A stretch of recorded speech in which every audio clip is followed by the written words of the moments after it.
ఇప్పుడు ఈ ఎవిస్ హాస్పిటల్ని సంప్రదించండి. స్కానింగ్ కూడా ఫ్రీగా చేస్తున్నారు. Avis hospitals.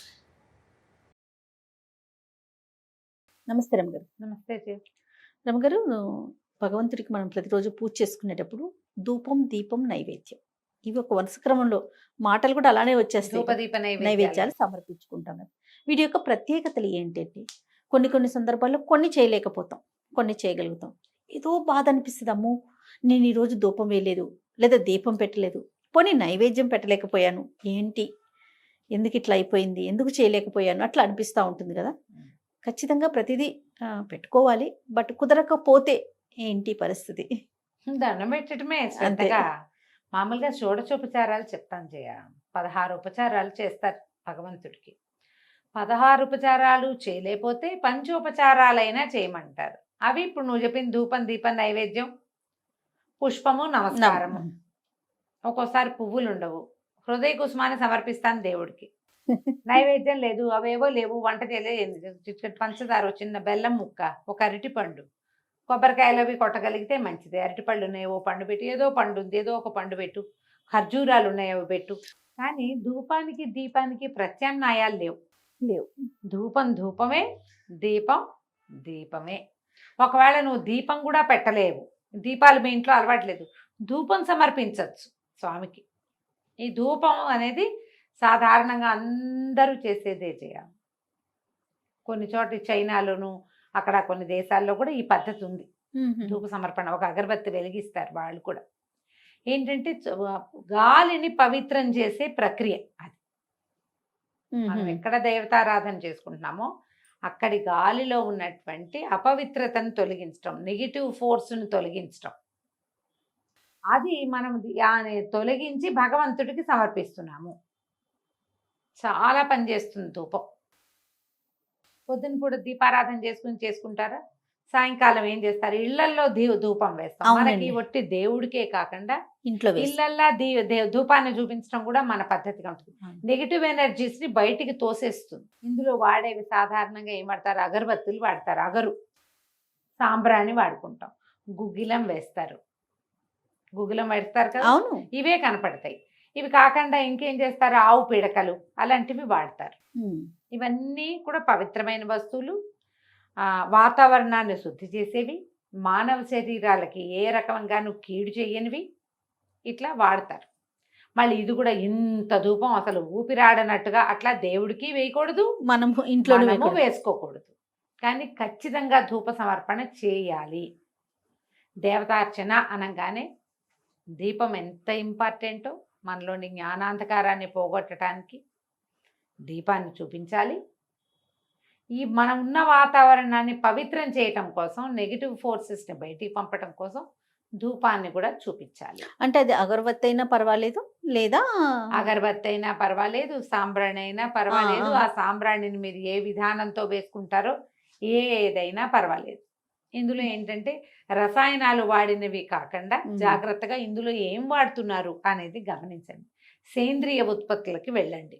అగరబత్తుల్లో ఈ ఘాటైన ఫ్రాగ్రెన్స్ వచ్చేవి, ఏదో అద్భుతమైన వాసన వచ్చేది కాకుండా కొంచెం లైట్గా ఉండే పరిమళం కావాలి. ఇందులో ఇంకొకటి ఏముందంటే, ఈ గాలిలో ఒక సన్నని పరిమళం వల్ల మనకి ఫోకస్ పెరుగుతుంది, ధ్యానం బాగా కుదురుతుంది. మనం దేవతార్చన అంటే ఏం చేస్తాం, ఒట్టి పువ్వులే కాదుగా, ఏదో చదువుకుని ఏదైనా చదివి లేదా ధ్యానం చేసి మన మనసుని భగవంతుని పైన లగ్నం చేసే ప్రయత్నం చేస్తాం.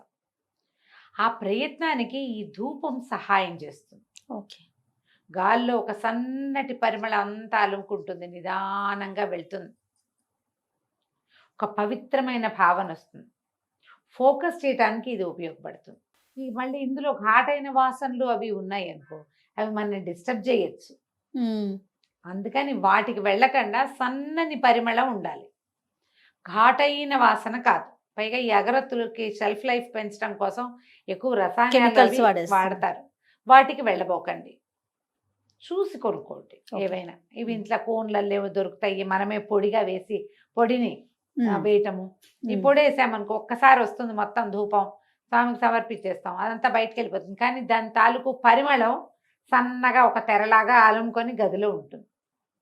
అగరబత్తి అనుకో, అది సన్నగా మండుతుంది, నిదానంగా పొగ వస్తూ ఉంటుంది, స్లోగా గదంతా అలముకుంటుంది. మన బుద్ధి నిలవడానికి చేసే రకరకాల సాధనాల్లో ఈ భగవంతుడికి ధూప సమర్పణ కూడా పనిచేస్తుంది. భగవంతుడికి సరే రమ్మగారు. అలాగే పసిబిడ్డలకు కూడా వేస్తాం కదా, అవును, అంటే సాంబ్రాణి వేస్తాం. సాంబ్రాణి. దీనికి ప్రత్యేకమైన కారణం ఏంటంటారు? దీనికి నెగిటివ్ ఫోర్సెస్ అంతే. లేకుండా పిల్లలు పుట్టినప్పుడు వీళ్ళు ఎలా అంటే మనకి పూర్వకాలపు నమ్మకాలు కదా జయ, ఇవి మాయలో ఉండి వస్తారు లోపల. ఎంతకాలం, ఒక 9 నెలలు 10 నెలలు లోపల ఉంటారు.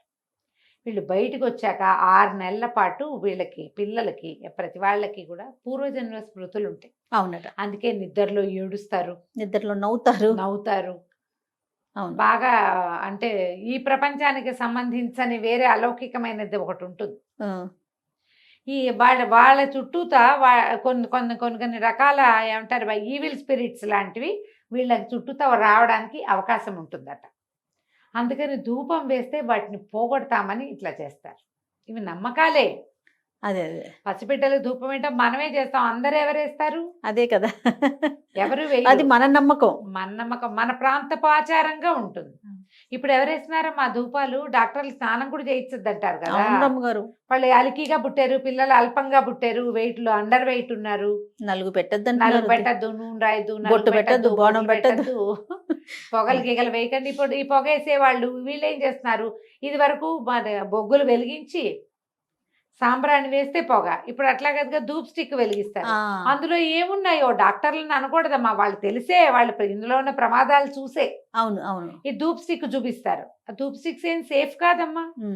అందులో ఏం కెమికల్స్ ఉన్నాయో మనకు తెలియదు కదా. మనకు తెలీదు. సాంబ్రాణి ఖచ్చితంగా గవ సాంబ్రాణి అని దొరికేది, పైగా అది ఒకసారి పొగొచ్చి పోయేది.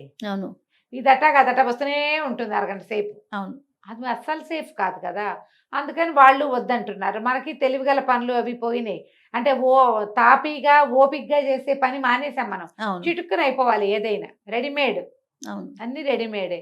మరి రెడీమేడ్ వ్యవహారాల్లో పిల్లలకి ఏదైనా హాని అయితే వాళ్ళ లంగ్స్ లోకి పోతే ఆ పొగ, అది ఇబ్బంది. పైగా అది చేతొచ్చిన వాళ్ళు లేరు ఇప్పుడు.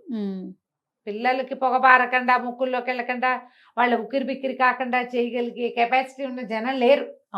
అమ్మమ్మలు కూడా పిల్లల్ని హ్యాండిల్ చేయడం రాదు పాపం, కాలం అలా అయిపోయింది. అందుకని వాళ్ళు కూడా వద్దంటారు. కాబట్టి పిల్లలకి సాంబ్రాణి వేయాలని అదని మీ ఇంట్లో పెద్దవాళ్ళు ఉంటేనే అంతేమ్మా, లేకపోతే చేయబోకండి వదన్నాం. భగవంతుడికి మాత్రం వేసుకోవాలి. భగవంతుడికి మాత్రం వేసుకోవాలి. ఏదైనా ప్రత్యేక దినాల్లో తప్పకుండా ఈ సాంబ్రాణి వేయండి. మామూలుగా అయితే అగరబత్తులు అవి వెలిగించుకుంటాం కదా, దానివల్ల ఏంటంటే ఇంట్లో ఉన్న నెగిటివ్ ఫోర్సెస్ పోతాయి. మీరు దేంట్లో వేస్తారో అది ఇల్లంతా ఒకసారి చూపించండి, పొగ చూపిస్తే కొంత ఆ వాతావరణం కొంచెం క్లీన్ అవుతుంది. బోల్డన్ని రకాలు వస్తాయి వేస్తారు జయ. వేపాకుల పొడి అలాంటివి కూడా వేస్తారు. ఇల్లు క్లీన్ అవ్వడం కోసం మన ఏమంటారు ఆవు పిడకని దాని మీద కొంచెం నెయ్యేసి వెలిగించి, ఆవు పిడక యొక్క పొగ కూడా మంచిది. ఇది ఏంటంటే మంచిదని తలుపులేసి మొత్తం వాసన పీల్చాలని ట్రై చేయపోకుండా, అది మంచిది కాదు. అవును. అట్లా కాదు, జస్ట్ ఆ గాలి, ఇలా మన ఇంట్లో ఉన్న గాలిని కొట్టేయాలి అంతే. అంతా తీసి వేయాలి కదా రమ్మగారు. డోర్స్ అన్ని ఓపెన్ చేసుకోవాలి కదా. చేసుకోవాలి. చాలా మంది నేను చూస్తాను మొత్తం మీరు అన్నట్టు క్లోజ్ చేసుకుని ఇంట్లో ధూపం వేసుకోవాలి. అది ఎంత జబ్బు చేస్తుందో లంగ్స్ కి, చాలా అనారోగ్యం. పిల్లలు ఒక్కొక్కసారి సఫకేట్ అయిపోవచ్చు, ఉక్కిరి బిక్కిరి అయ్యే పనులు చేయబోకండి. పాత పద్ధతే గాని ఇప్పుడు ఈజీగా మనకి సేంద్రియ ఉత్పత్తులు గోశాలల వాళ్ళందరూ తయారు చేస్తారు చక్కగా. మీరు ఏం చేస్తారు, మనం గోసేవ అనగానే సపోర్ట్ చేసుకోవాలి గోవుల్ని, మనని గోవులు. అవునండి. మనకి ఇక్కడికి పిడకలు కావాలి, అగరబత్తులు కావాలి, ఇంకా ఏవో కావాలి, గో ఆధారిత ఉత్పత్తులు. మనం అవన్నీ గోశాలల నుంచి కొన్నామనుకోండి, ఈ డబ్బుతోటి గోశాలలు వృద్ధి అవుతాయి. వాటికి సేవ అదే, వాటికి ఆహారం అందుతుంది. కాబట్టి సేంద్రియ ఉత్పత్తులకి వెళ్ళండి, ధూపం వేసుకోండి. ఒకవేళ దీపారాధన కూడా చేయలేని పరిస్థితి ఉంటే మీకు ఒక అగరబత్తి వెలిగించి దేవుడి దగ్గర చూపించి దండం పెట్టుకున్న పనికొస్తుంది. నమస్తే. నమస్తే జయ.